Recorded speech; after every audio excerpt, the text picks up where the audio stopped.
Ayan, sa baba ay naglalatag po sila guys. Oh.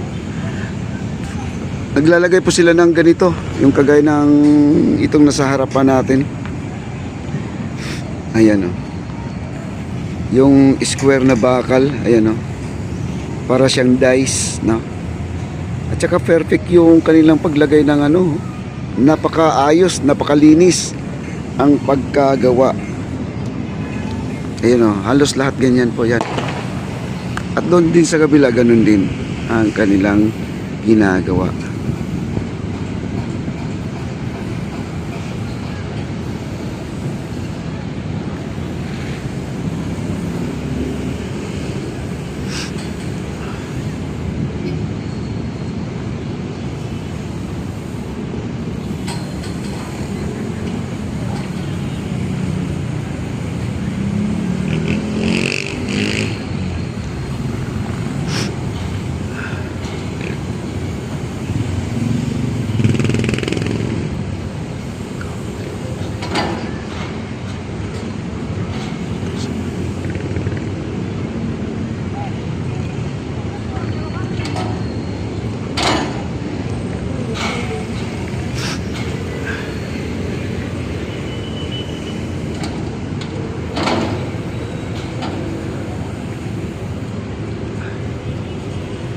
Pero sa totoo lang guys, itong mga gumagawa dito, wala pa akong nakikita yung natalon doon sa tubig, no? Wala ganun. At maingat sila dito. Ayan, no?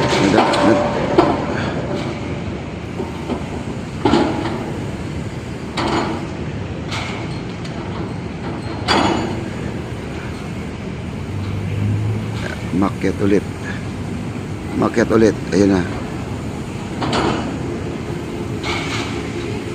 Tuwid na tuwid, oh.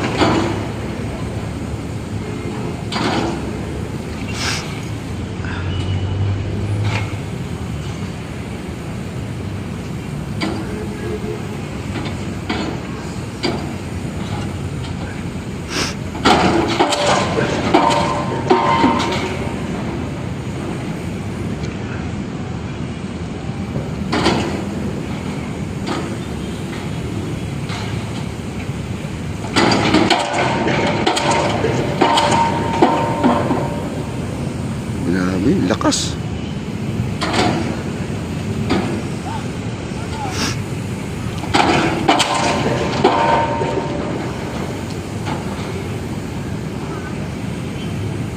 At dito guys, oh, nagkakabit pa rin sila.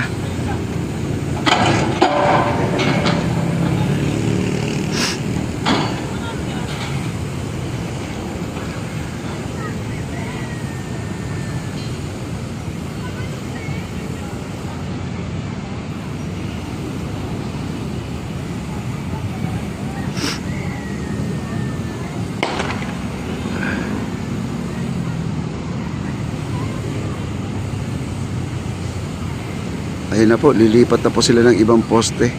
Bali, 5 na pong poste ang kanilang naibaon.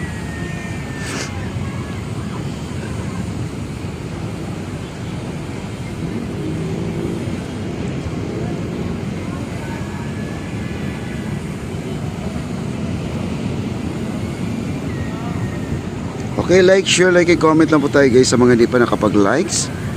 I love you all with all my heart. Tuloy lang po ang ating update dito sa ating Maestranza. Okay?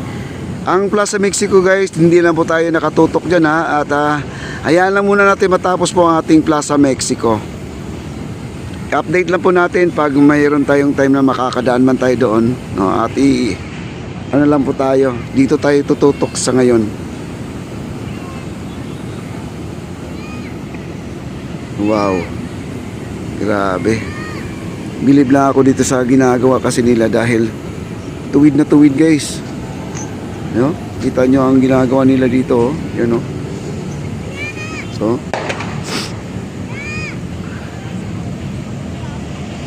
Galing.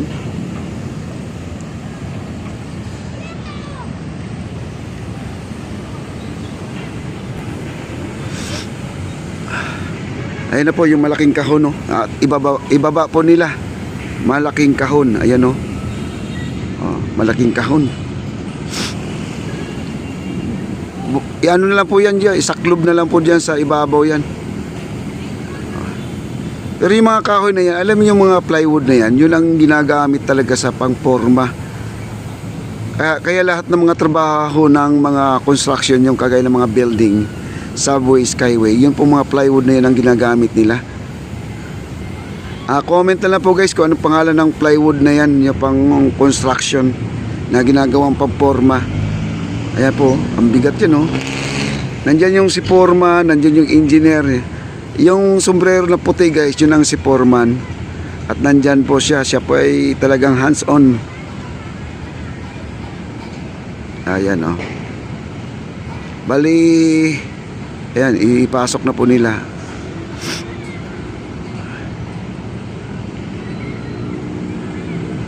O yun, ipasok na, tapos ipifix na lang yan. Tapos next poste na sila guys, oh. Ang bilis, nandito na sila kagad. Kasi ang maganda kasi dito guys, yung mga kahon-kahon na yan na sinasabi ko, ito. Nakapatong siya dito sa distress na bakal. Kaya wala po talagang galaw yan kasi patong na patong po talaga siya. Yan, oh. Baka tatalian pa nila ng alambre yan. Kung tatalian ng alambre, ay siguro matibay na matibay po yan. Wow. Ito may flat bar. Ito may flat bar siya. Yung iba wala pang flat bar at magkakaroon siguro ng flat bar din yan. Ayan, oh, may mga flat bar na. Ito sa side mayroon na lahat yan, may flat bar na. At dito naman ay wala pa kasi papunta pa lang sila dito guys, no? Doon sila nagmula papunta dito sa aking harapan. Ito. Okay? Ayan na po, ipapasok na rin yung pangalawang box na nasaksihan po natin. Ayan po, saklob na po nila. Yes. Ayan, pumasok na.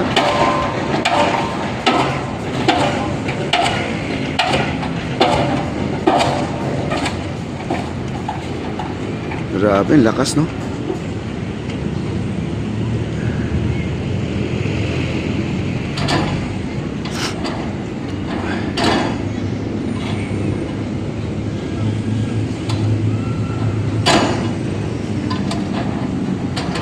At nakadalawa na po tayo guys dito sa saksi sa paglalagay ng mga box na yan. Ano kayang pangalan yan? Okay. Yung pinaka-head ng ating poste, meron siyang malaking square, no? Ayan.